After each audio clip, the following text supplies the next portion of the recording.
Hi guys, Pickle700 here, and in today's video, I'm going to be showing you the difference from continuous and coded.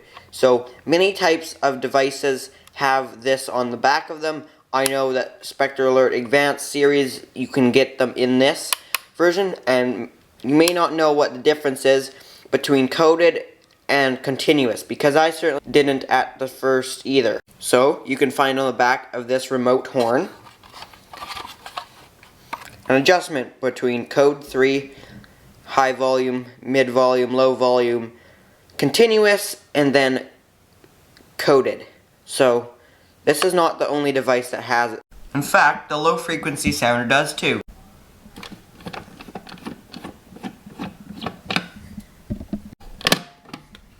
As you can see, we have three options: temporal 3, continuous, and coded. As you can see, this one is set on coded, and we have a trouble being removed it.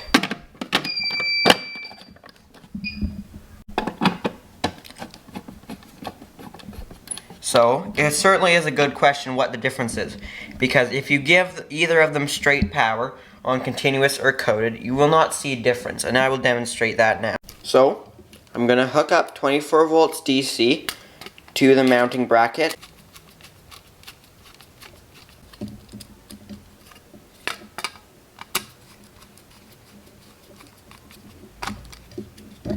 And if we go to the back, let's set this to continuous low volume, which is number 6.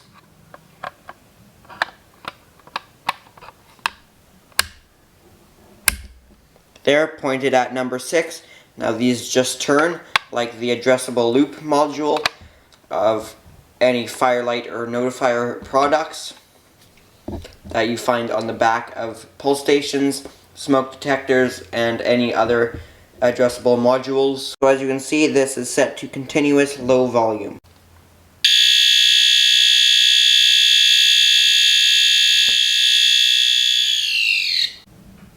So we will change this to 9. So now it will be set to coded low volume.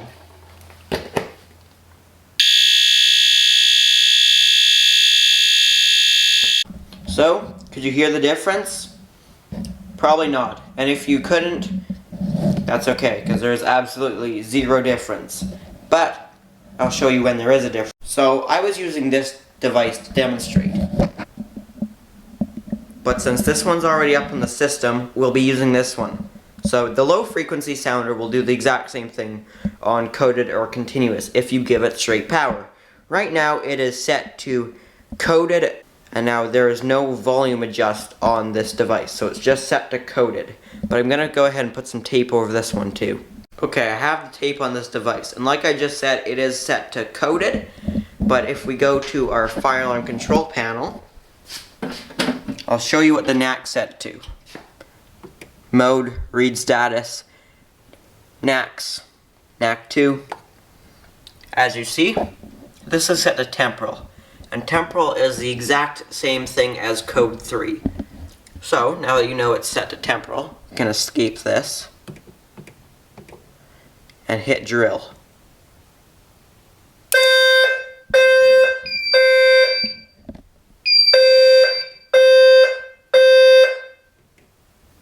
Sounds exactly like code 3 should, right?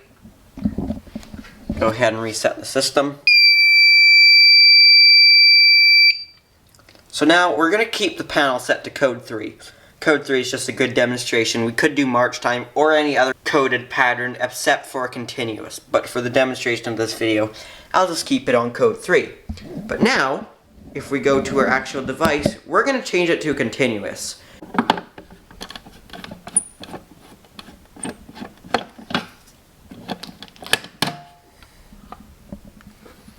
So you could ignore the fire alarm panel just for a second. You see it's set to 3 right now, which is coded. Now I'll take it back one to continuous. Back at the panel. Now we're going to do the exact same thing. Hit drill.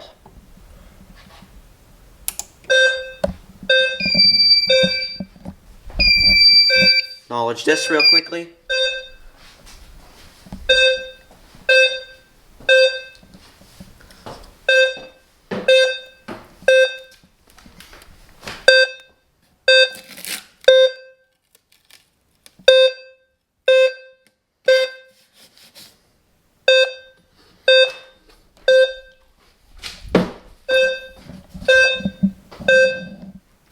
I think we all know that doesn't sound right.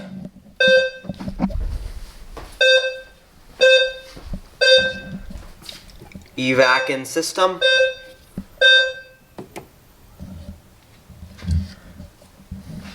That obviously didn't sound right.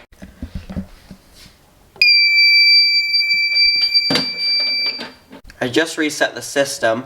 Now let's try that in March time. Mode, programming this time. And yes, I am showing the password because it is common information. You can look it up and find it, so I have nothing to hide here because I just have it as the default password. NAC2, coding, number 2. Let's set that to March time. There we go. Reset our system. Now if we want to view it, once it's done, it's resetting. Mode, read status, NAC2, March time. Let's do a drill, or manual evac.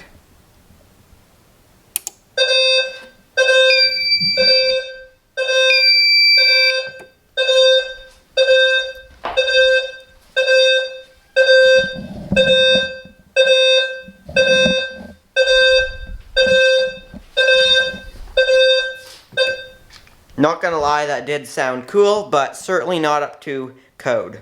So now, as much as that did sound cool and was an interesting tone, that is not a proper evacuation coding.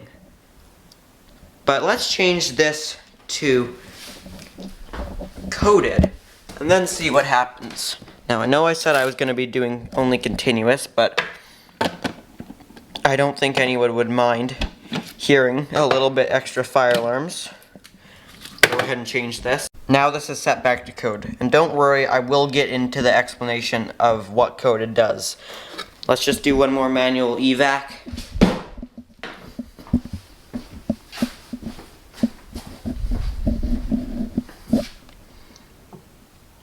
Oh, have to reset first.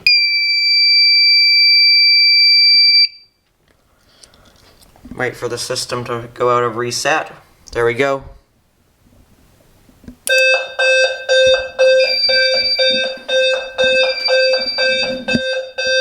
That's the March time we all know.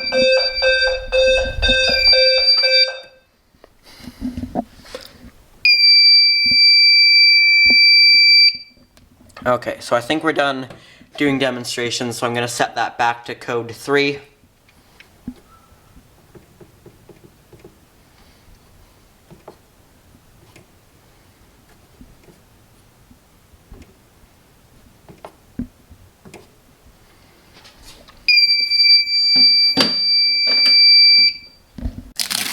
So the answer actually is not very complicated at all. So what coded does is it listens for the exact signal this panel sends out and starts exactly when the panel sends power and stops exactly when the panel stops sending power, because the panel is sending out a coded signal.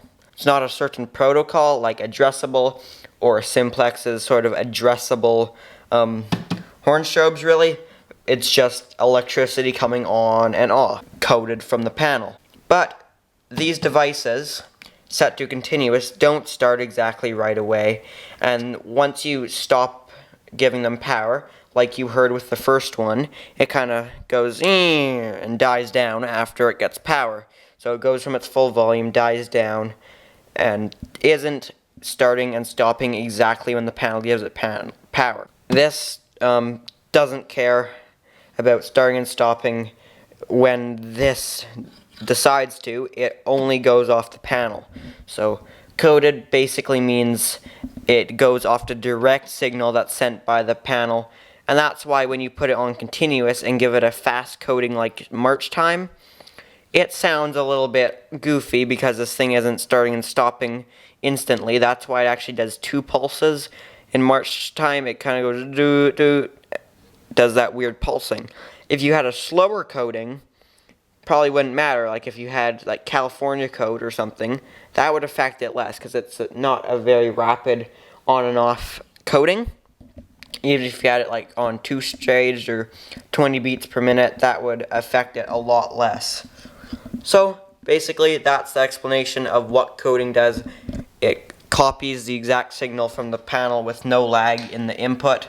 So now, if there's any fire alarm technicians watching this, or anyone that has a good understanding of my question, please let me know what's better to do. If you want a coded system, let's say code 3, are you better to have the panel put out continuous and have all the devices set to temporal 3 and then whatever brand sync enabled on the panel?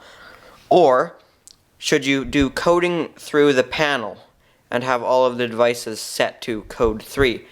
I'm just not sure if sync would still work then, because it's not a continuous signal, or if that's more for bells and unsmart devices, basically dumb devices like those that don't have any syncing.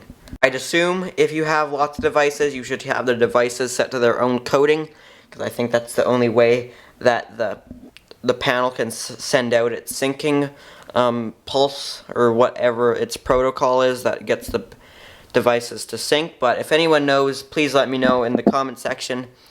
Anyways, guys, I hope you guys found this useful if you were wondering, or at least found it entertaining even if you weren't wondering what the difference was.